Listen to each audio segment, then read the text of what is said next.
যুদ্ধবিধ্বস্ত গাজার জনপদে যেন জীবনের প্রতিটি নিঃশ্বাসে লুকিয়ে আছে মৃত্যু। বেঁচে থাকার এক মুঠো আশায় ছুটে যাওয়া মানুষগুলোকে এবারে নীরব হত্যার ফাঁদে ফেলছে ইসরায়েল।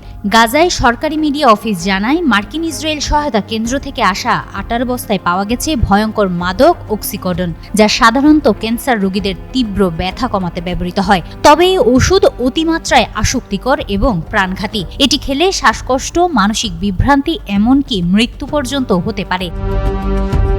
গাজা কর্তৃপক্ষ সতর্ক করে বলেছে, কিছু বস্তায় ট্যাবলেট আকারে এবং কিছুতে গুঁড়ো করে মেশানো হয়েছে এই মাদক। তারা আরও জানায়, এখন পর্যন্ত 4 জন গাজাবাসী 18 বস্তায় এই মাদক খুঁজে পাওয়ার সরাসরি সাক্ষ্য দিয়েছেন।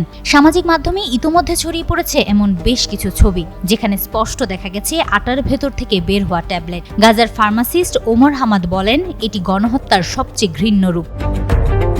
অন্যদিকে চিকিৎসক খালিল মাজেন আবু নাদা ফেসবুকে লিখেছেন, এই মাদকের মাধ্যমে আমাদের সমাজকে ধ্বংস করার চেষ্টা চলছে, বাইরে থেকে নয়, ভেতর থেকে। গাজার মিডিয়া অফিস ইসরায়েলকে এই ভয়াবহ অপরাধের জন্য সরাসরি দায়ী করে বলেছে, ইসরায়েল সহায়তার নামে আসলে গাজায় পাঠাচ্ছে মৃত্যু।